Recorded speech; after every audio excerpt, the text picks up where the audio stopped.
Good evening and welcome to another episode of SLTU Dialogue. I am Alice Medard. First in tonight's broadcast, the St. Lucia Teachers Union met all teachers in an emergency meeting on Monday, March 11 at the National Cultural Center. The meeting addressed the myriad of work-related problems that teachers face on a daily basis.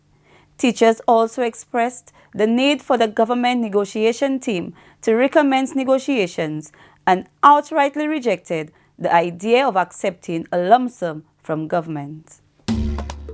We have been writing to the GNT. We have a dialogue with the GNT to come to the table so that we can get the negotiations going. All of these efforts have been to no avail. So there came a time when we had to meet as a trade union federation. And at that meeting, when we assessed the situation, what was very clear to us is that the membership of the various affiliates were in fact beginning to turn on the executive. I can speak for the St. Lucia Teachers Union. Everywhere I went, schools where the teachers were adamant that they needed something done about negotiations. In fact, some of them were even indicating that they will stop participating in SLTU activities if we cannot do something about the negotiation. The SLTU Annual Women's Conference was held on March 7th at the Finance Administrative Center under the International Women's Day theme, Think Equal, Build Smart, Innovate for Change. The guest speaker was Mrs. Geraldine Lendo Gabriel. During the ceremony, 5 female teachers were recognized and awarded for their contributions to the SLTU and the St. Lucia Teachers Credit Cooperative. The awardees were as follows: Miss Marija, Miss Shireen Saltibus, Miss Michelle DeBick, Miss Georgiana Isaac, and Mrs. Monica Wicks. Congratulations, ladies. The SLTU, as part of the JEF UNDP SGP project, is embarking on 4 micro-projects at the school level. The 4 projects have been awarded to the Stanley John Odler Memorial Secondary School, the Urge Secondary School, the Babono Secondary School, and the Dame Paulette Louise Primary School. All 4 projects are agriculture-based and will each cost $27,000 EC dollars. The bulk of the funds will be provided by the SLTU, but corporate partners such as the SLTCC have come on board to provide financial assistance. The SLTU continues to advocate the need for environmental protection and sustainable development. Did you know? The 2010-2013 collective agreement between the government of St. Lucia and the SLTU states in Article 20 that 1. The employer will provide sick leave with pay to each employee, including the first 2 days of uncertified sick leave. 2. In order to be eligible for sick leave with pay, the employee must notify his or her principal as soon as possible that he or she will not be attending work. If for any other reason this is not practicable, the employee must notify the principal as soon as possible thereafter and within the hours for which the employee is scheduled to report for work. 3. Sick absences of 2 days or less need not be supported by a medical certificate from a registered medical practitioner. 4. Where sickness extends beyond 2 days, the employee must produce a certificate from a registered medical practitioner on the 3rd day. At the expiration of the sick leave granted by the doctor, should the worker be unable to resume his or her duties, a further doctor's certificate signed by the same medical practitioner must be sent no later than the date on which the previous certificate expired. At the St. Lucia Teachers Credit Cooperative, we know you're busy and we're always looking for innovative tools to enhance your banking experience. So we're introducing online banking, a service that goes with you wherever you are, and it's absolutely free. All you need is a cell phone or laptop. No more waiting on long lines to check your account balance or to update passbooks. With online banking, it's quick and easy. Just fill out a form, get your username and password, and access your account right away. With online banking, you can check your account balance, transfer funds, view and download your account history, create alerts for your account with emailed reports. One convenient service. Online banking with the St. Lucia Teachers Credit Cooperative. An educated choice. Thank you for staying tuned to SLTU Dialogue. I have with me tonight a gentleman and a lady. Very first time I am meeting them. They have been in the union forever, and this is the first time that I'm meeting them, and I'm very happy to have met them this evening. With me is Mr. Wilbert King. He's a past president of SLTU, and Miss Bernadette Charles. Welcome to SLTU Dialogue. Thank you. So, stalwarts of the SLTU, avid supporters of SLTU. I have some questions for you tonight, and I know we are going to end up talking about a 40-year history. So, Mr. King, I'm going to start with you. What encouraged you? What was responsible for you becoming the president of SLTU?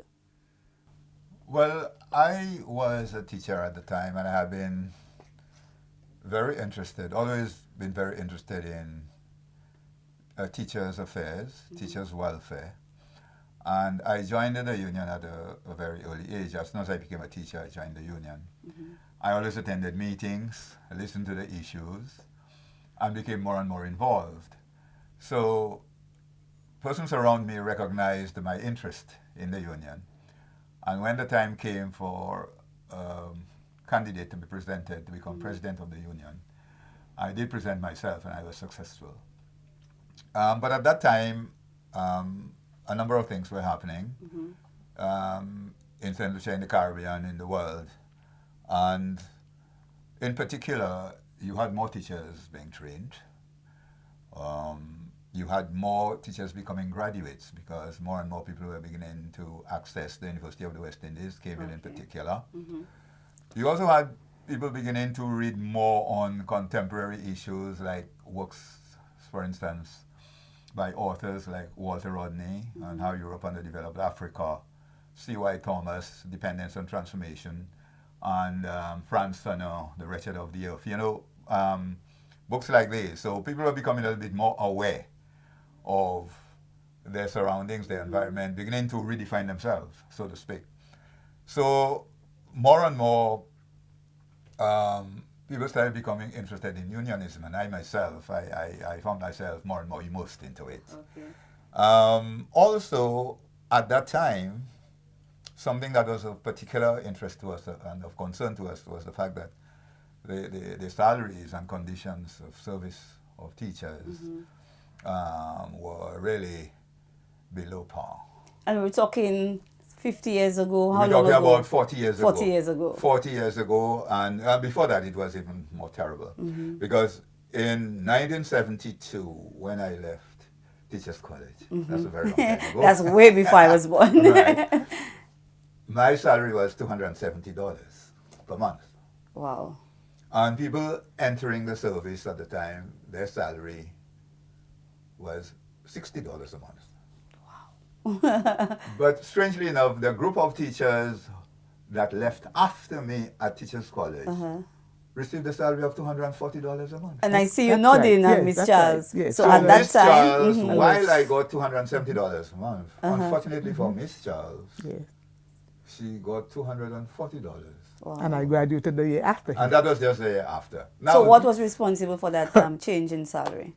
well, from what I gathered, the Ministry of Education said they had made an error Oh, and they were in paying paying so us much. $270. Yeah, they were paying us and then, so they corrected the error. Wow.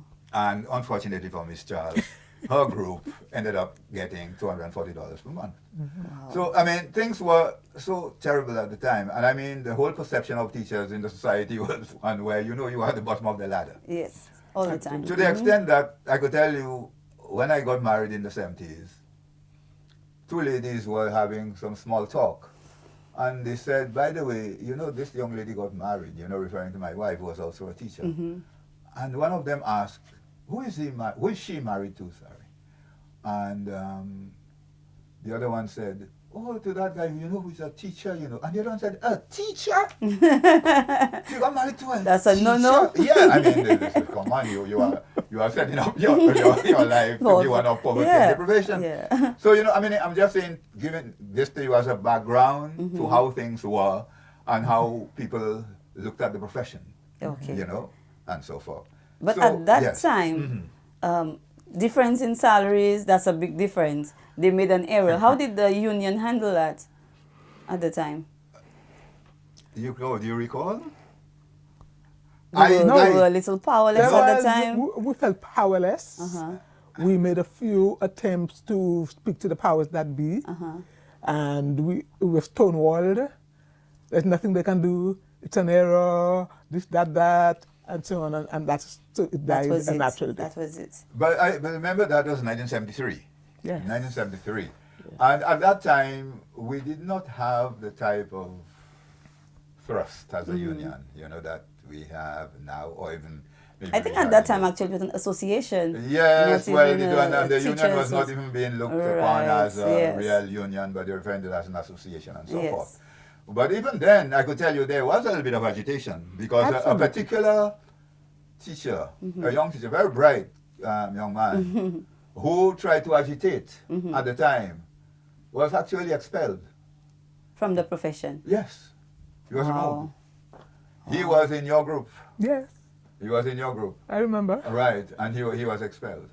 So teachers had no voice at the time? Well, I wouldn't say they had no voice, but the voice was very limited and weak. Okay. Well, nobody listened to that voice. Nobody listened to that voice. And I'm saying after he was dealt with in this particular fashion, there wasn't anybody to say, well, let me try and pick up the pieces and see how I can defend you. Of course. And I'm sure that this was done to create fear among the other teachers, so nobody would stand up. Yeah, yes. I know teachers have been through a lot, and I know the union SLTU is responsible for most of what we have achieved as teachers today. I really want to go back to 1979. Yes. This was 40 years ago, as I said, way before I was born. And I know there was some kind of protest. I just want to discuss what led to that protest, what type of protest it was, and how did it end. Okay. So any of you can go first. You want to go ahead? Well, yes. part of this 79 reaction started like 73 with our group who graduated, and we were paid less than we should have. So there was this anger, if you will, this burning feeling of being unjustly treated. And so any little thing would have ignited us. It's like a bomb waiting to... Yes, and I think this built up, because after that, then there was a stick out, remember that, Mr. King? Yes, in 77. That's correct. Oh, there was a sick out in 77. Yes. How many days sick out? It was 2 days. Okay. 2 days. And of course, we broke the Virgin's arm by doing that. How dare you? You know, you are the maid. Who will take care of our the babysitters. children? So we have been maids and babysitters for years. Yes. So how did before we get into government aspect, how did the public handle that? That the teachers are out of the classroom for 2 days and my children are home. Is it the same reaction like now, like the present? What was it like then? In 77, it was kind of like this. My child has no babysitter. Where will I put my child? While we as teachers were sympathetic to the parents' cause, because we love the children. Of course. That's why we are teachers. You cannot be a teacher and don't love children. That's right. There are other professions that you can join. We love the children and we were sorry, but we had to stand for ourselves, because if we did not stand for ourselves, who would? So the attitude, I guess, was very much the same. No, I think to add to what Ms. Charles has said, there were quite a few issues, and there were things boiling up. For one, we had not had a salaries increase 6 years. in 6 years. You're talking about 79. So the last time it was around 73 or so. And the increase was so minimal. That it was, Already yeah, the salary was salary nothing low. much. And then, so that was one. Another thing was that teachers were so like unrecognized. There was so little recognition of the work of teachers and the profession. They were not even looking at us as professionals. Yeah. Yeah, just a vocation, doing this as a vocation. So teachers felt that they needed some recognition for the work that they were doing. And also we wanted to be treated as professionals, People are being trained now. I mean, you are in the profession. It is not like something you're just doing, you have to do it and so on. No. It's a profession like any other profession. Okay. Right? And then as well, it was a situation where teachers wanted to raise their self-esteem within the society. When you see us passing by, don't say, oh, that's a teacher. A teacher, like you mean nothing. No. Yeah. I believe we wanted people to change their perception. And show some more respect for teachers. So this was, I think, some of the factors that precipitated, the events of 1979. Okay, so I'm just visualizing here. Yeah. You have a meeting, all teachers are there, I assume, a meeting for all teachers, and you decided, okay, we're going to start something. So we're going to start a strike, right? It was a strike at the time, meaning that you did not report to work. So what was day one like? Do you remember? What was the first few days like? I think it was, as far as my reading, it said a 59-day strike. Yes, that is the longest period that teachers have ever struck. Well, to begin with, I mean, we didn't just go into strike. I mean, there were negotiations. Yes, we presented our case, and of course, we are not the only ones. The Civil Service Association was with us as well. I mean, it was the two unions that were really identified. That led the charge. Yeah, that led the charge. But of course, other unions gave us support, encouragement, and so on. But really and truly, it was those two unions. And when we started putting forward our case, like we said, 6 years, and think about it, talking about back pay. That is the issue. Back pay and the length of time. So I think these were the critical issues. So, of course, the powers that be did not accept our case. That's the first thing. They didn't accept our case. Government said it could not afford the increases. And it took a very intransigent position. That's not going to move. So, of course, teachers and civil servants, they were determined. And they said, we are going to put forward our case. So after constant meetings, negotiations, and so on. Back and forth. Back and forth. So we decided, well, look, the next step is industrial action. Okay. So you were deadlocked and nobody was moving? Nobody was moving. Nobody was moving. So the unions went into industrial action. Of course, demonstrations, picketing, because some schools still had teachers. Oh, so some teachers actually reported to it. Yes, some teachers reported to it. So it was not supported by all teachers? No, because, and I could tell you as well, one of the reasons why the strike lasted for so long, I believe, that's my view, is that some teachers, by virtue of the fact that they stayed in school, allowed the system to function, even if marginally. Yes. Even if you're skeleton staff, but school is open. It functions somewhat. Somehow, even if children are, not getting full attention, whatever, but school was on. But these teachers would have reported to it because of the fear.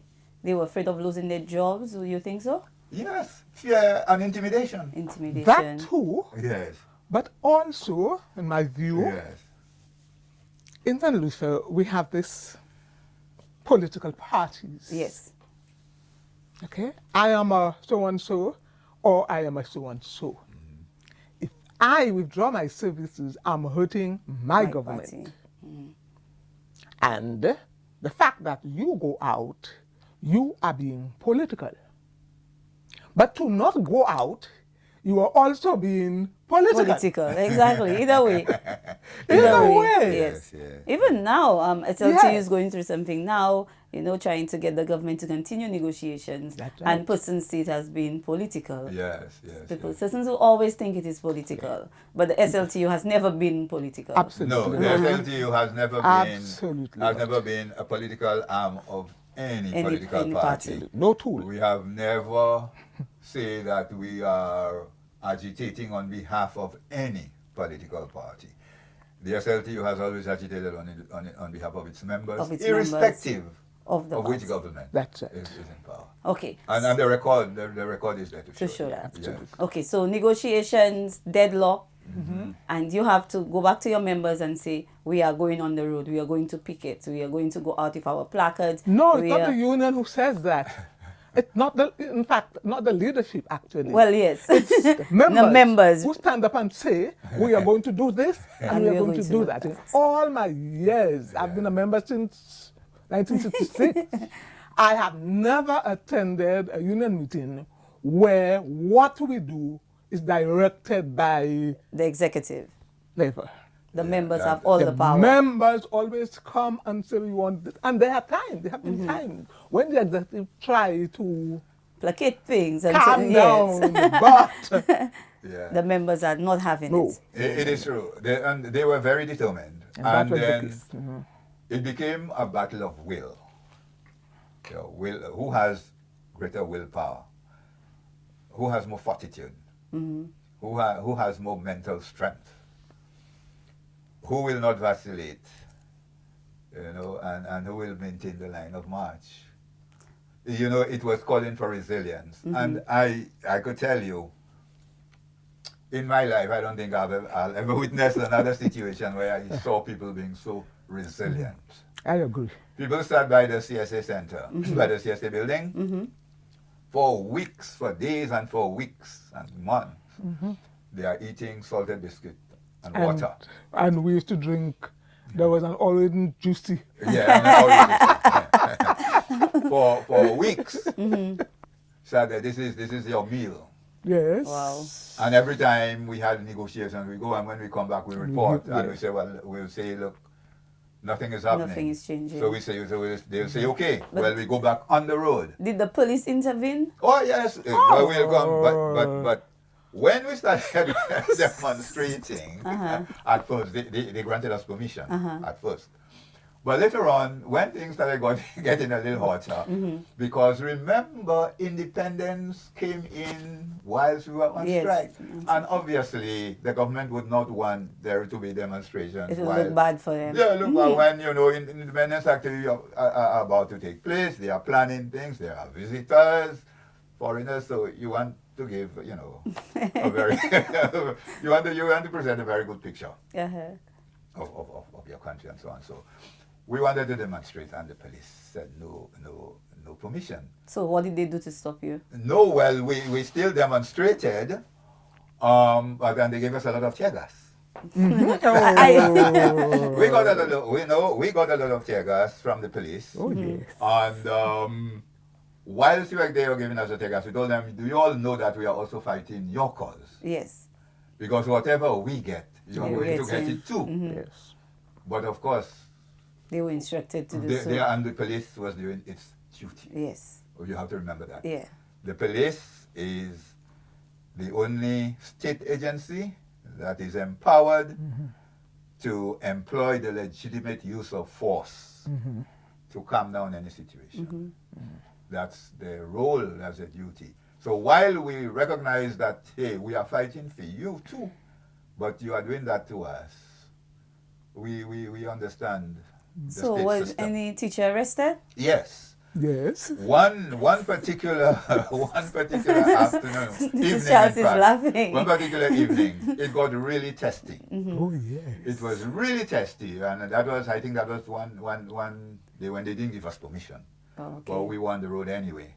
They seized our megaphone, You know, Oh, at those that time, horns. of course, We yes. had, you know, this little horn too. So because we go in loudspeaker, well, they will not allow that. Already we don't have permission. So a guy from the CSA, I think McLean, that was his name, he had the megaphone and he came to rip it off his hand, took away his megaphone, gave us more tear gas around the boulevard and so forth. And then as the evening set in, you know, things got a little hotter. People started making more noise. Then news came that 2 of our teachers were arrested. Wow. Actually, incidentally, one of them has since passed. Bless his soul. So 2 of them were arrested. So I went in the police station where old Pot Police, you know where the old Pot Police Station was, where a building that is now down. It was the old fire station. Well, downstairs, I went there to try and negotiate for their release with a senior officer of the police force at the time, Mr. Barrow.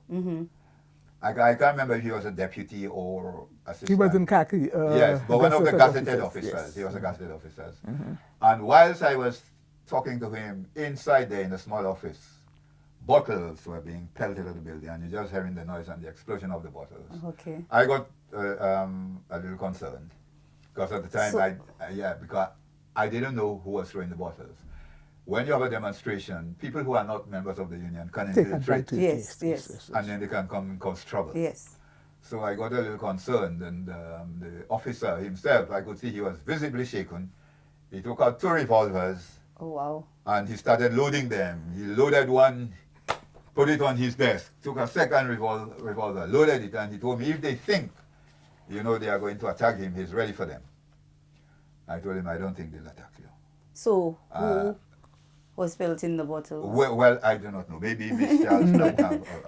This incident in the evening was preceded by an incident happened outside the government buildings.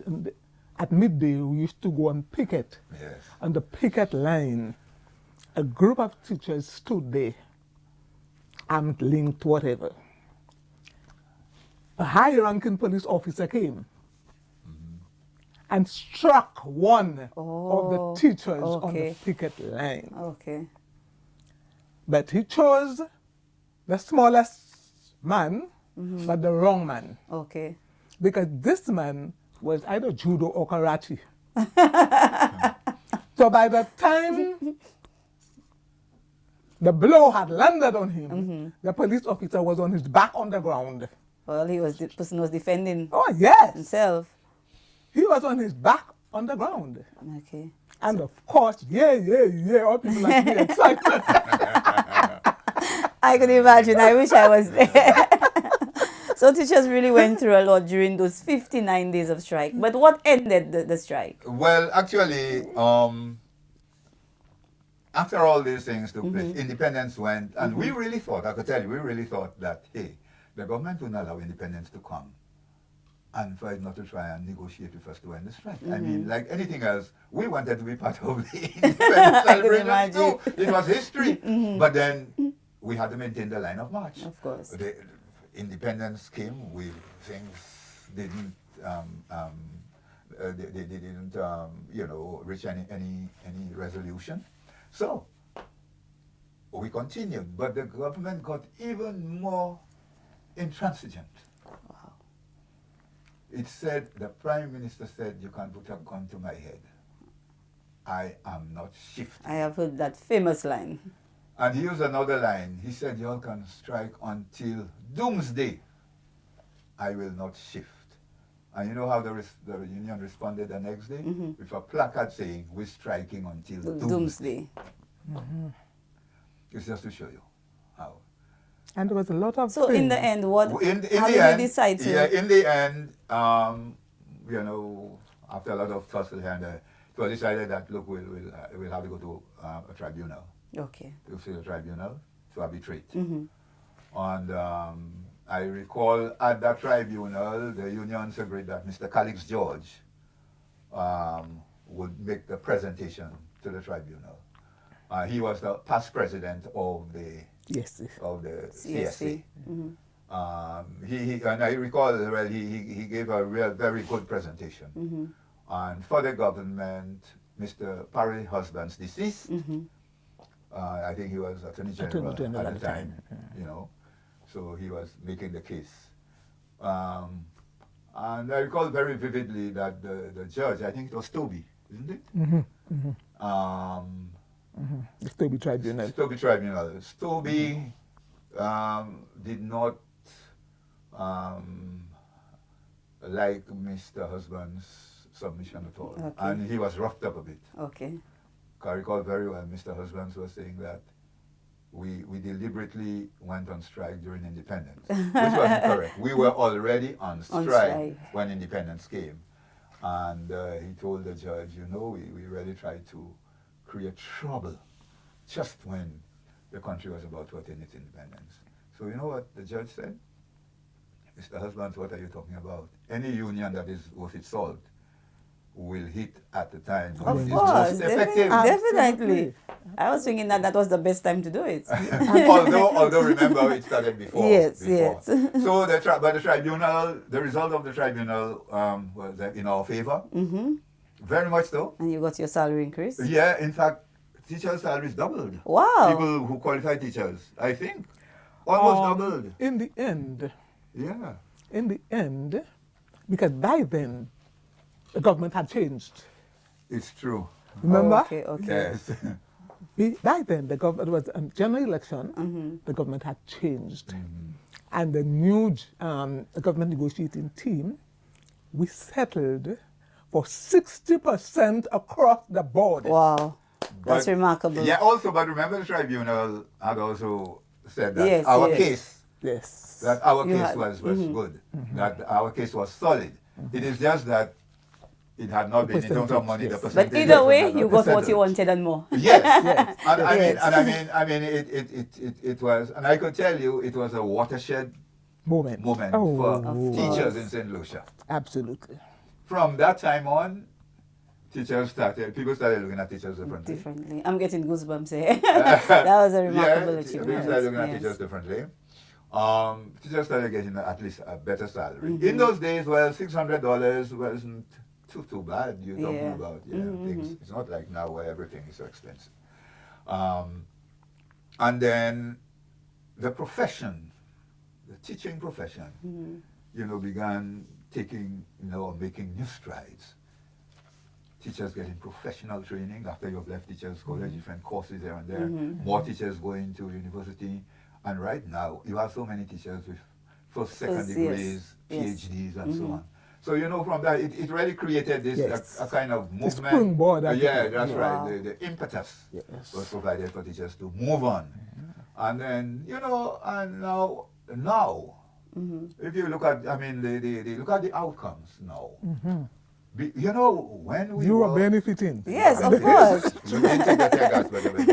Thank you very much. I appreciate it. Do you know that when we were agitating, going to have meetings, town hall meetings here and there and so on, we did not have a single vehicle.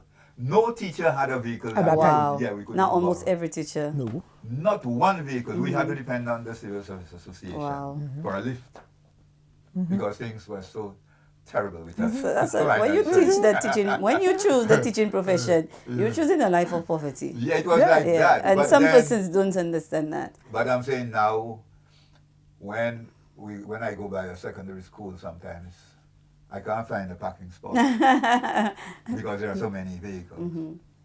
Now teachers, so many teachers can own their homes, they can go to the bank, Yeah. get a mortgage, whatever, buy property. They can use their property as collateral, as a security to send their children to school, university and so on.